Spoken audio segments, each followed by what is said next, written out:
Tentativa de abolição do Estado Democrático de Direito, tentativa de golpe de Estado, a deterioração de patrimônio tombado e o dano ao patrimônio público.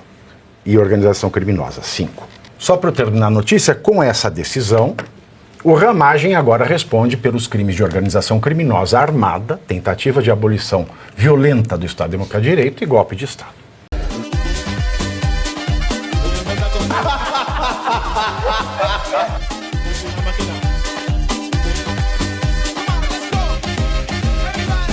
Podem, se ele assim assentir. Mas vamos para a notícia. No sábado, por unanimidade, a primeira turma do STF, então, no sábado, todos os 5 ministros da primeira turma do MSTF, Alexandre de Moraes, Flávio Dino, Cristiano Zanin,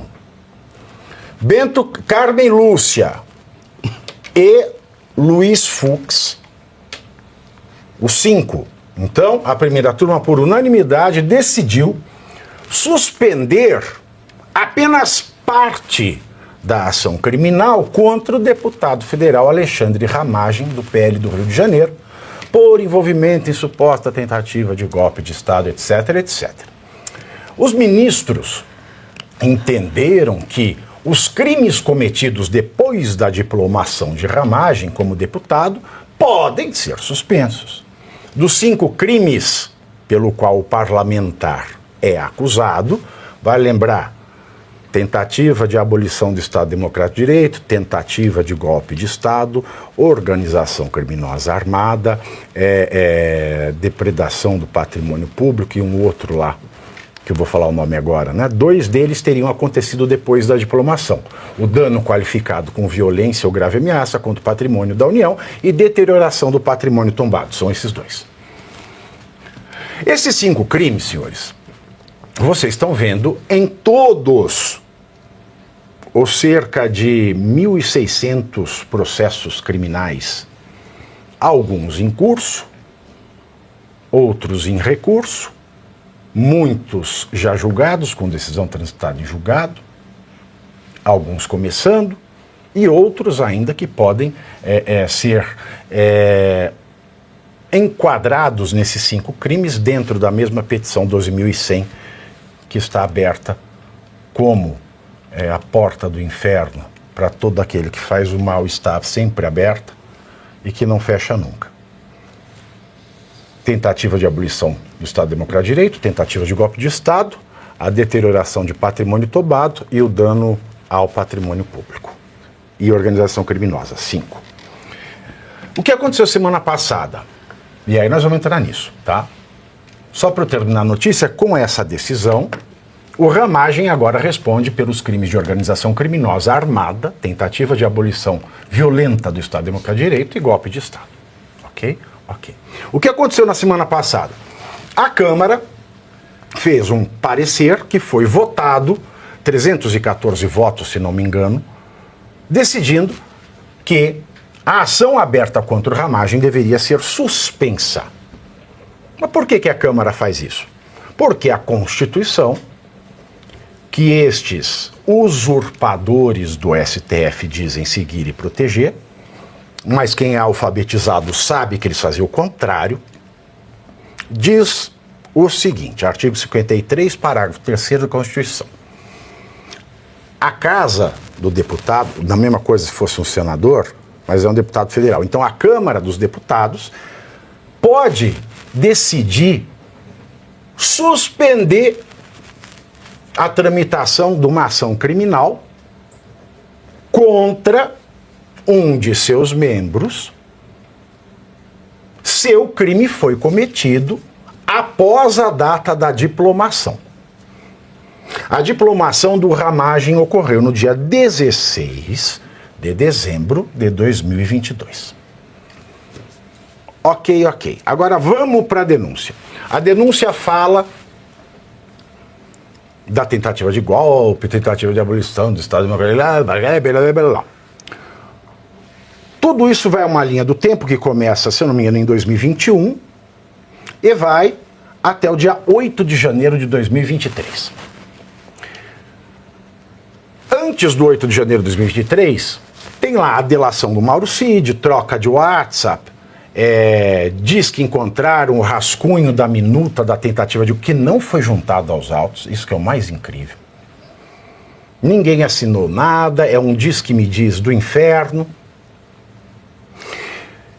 E quando você lê as denúncias, tudo isso desemboca no 8 de janeiro. Desemboca no 8 de janeiro. Portanto, se é para a gente pensar num crime continuado, nessa tentativa de golpe de Estado, nessa tentativa de abolir o Estado Democrático de Direito, o dano ao patrimônio público e a deterioração do patrimônio tombado são colaterais, porque não havia plano para deteriorar o patrimônio tombado, nem para danificar, com violência e grave ameaça, o patrimônio público. É colateral.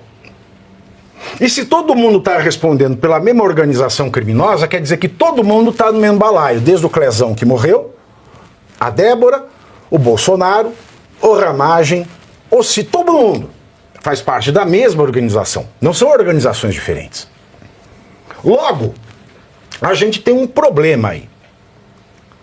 E o problema maior é que, quando eu abri o site do Conjur, hoje de manhã, que é um site especializado para o público profissional do direito, advogados, juízes, promotores, etc., eu vi uma análise um pouco absurda. A análise dizia o seguinte: o pessoal do Bolsonaro, que achava que o Bolsonaro ia se dar bem, ia no vácuo da suspensão, não tinha razão de pensar assim, porque a suspensão é contra o Ramagem e só contra o Ramagem. Então aí começa o jogo dos 7 erros. Primeiro erro. Se a gente pensa, principalmente no caso da Débora e no caso do Clezão que morreu, que eles foram julgados direto pelo STF sem ter foro especial por prerrogativa de função,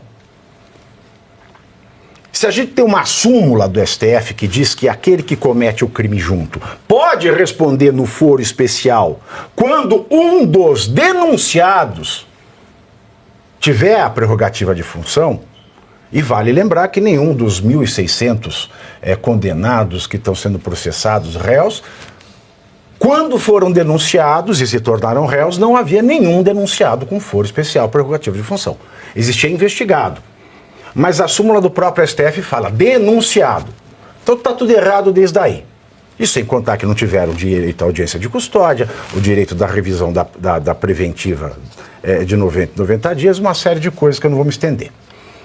Bom, se eles têm a atração da competência, eles do STF têm a atração da competência do cidadão comum, que é um malefício para o cidadão comum, porque ele não tem o duplo grau de jurisdição.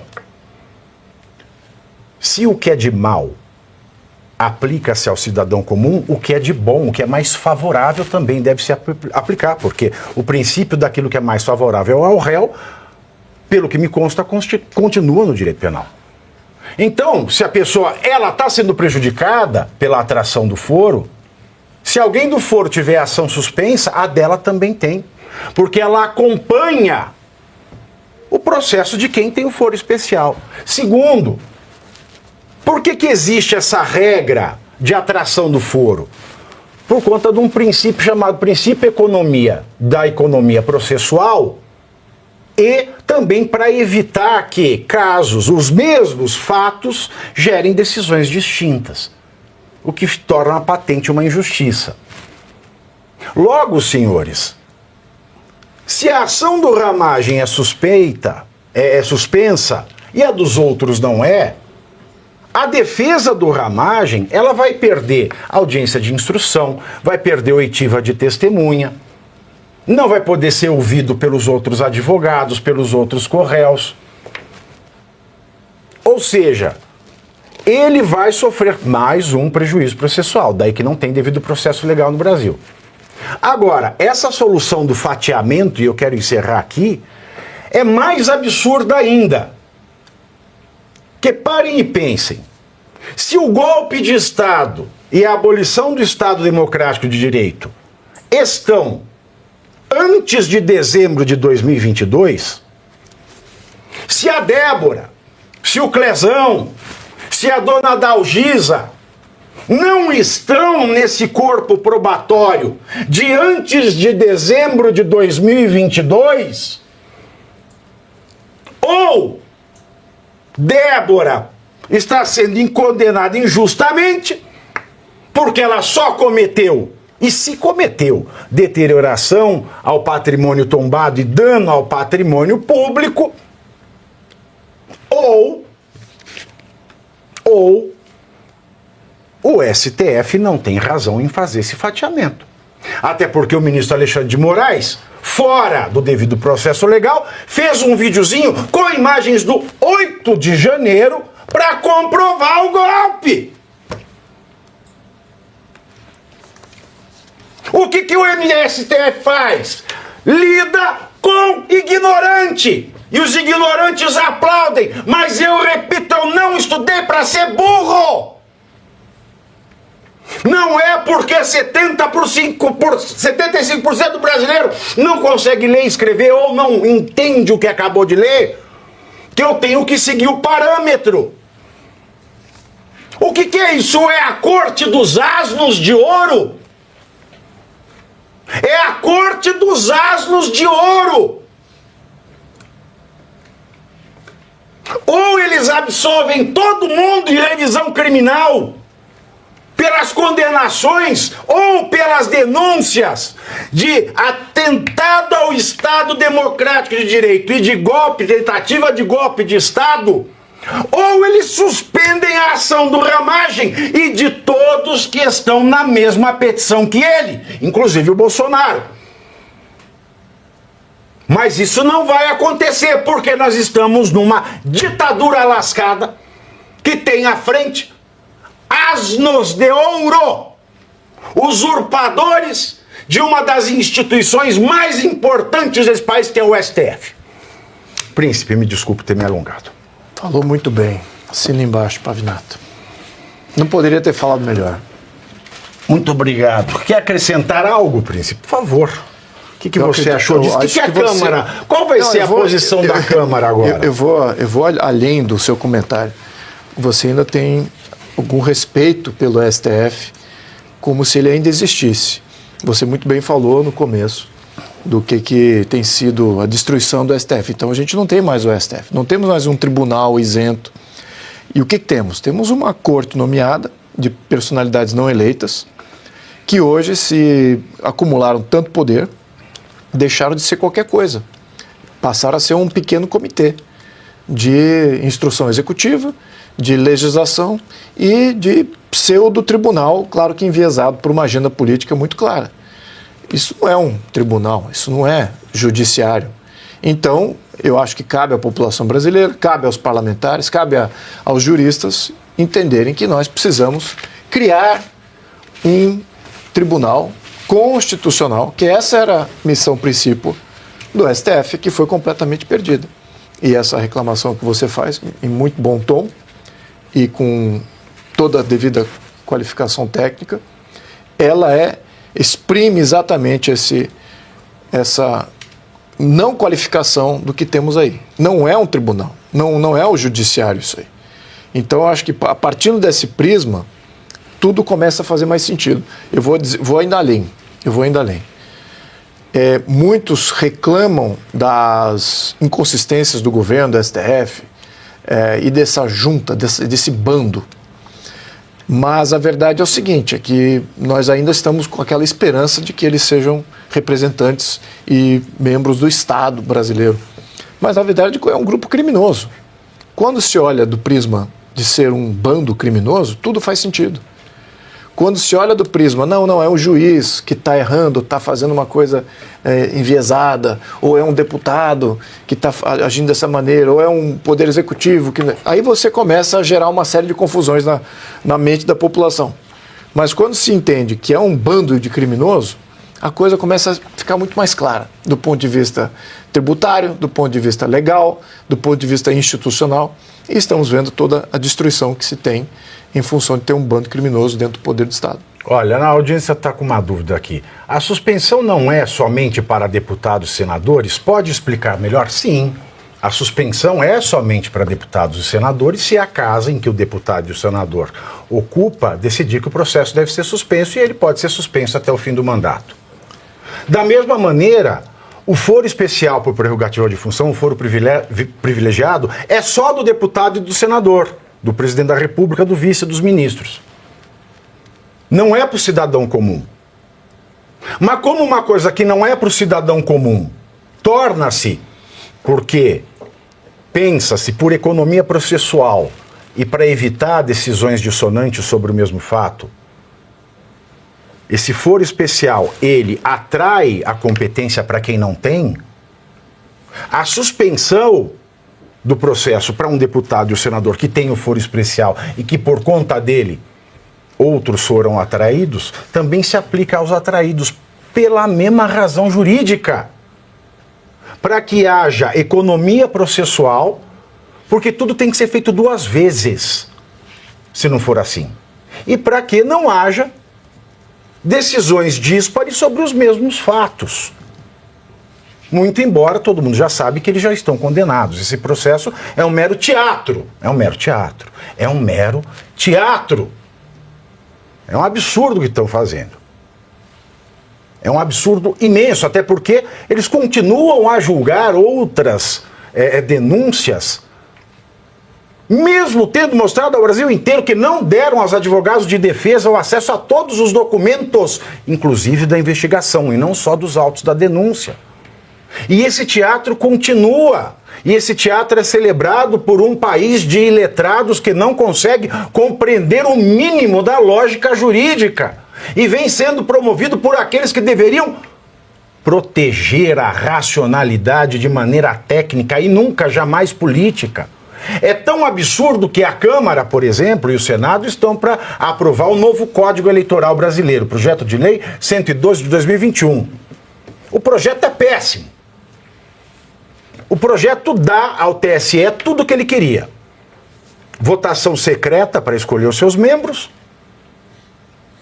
E mais, sacramenta a urna eletrônica como único meio de votação.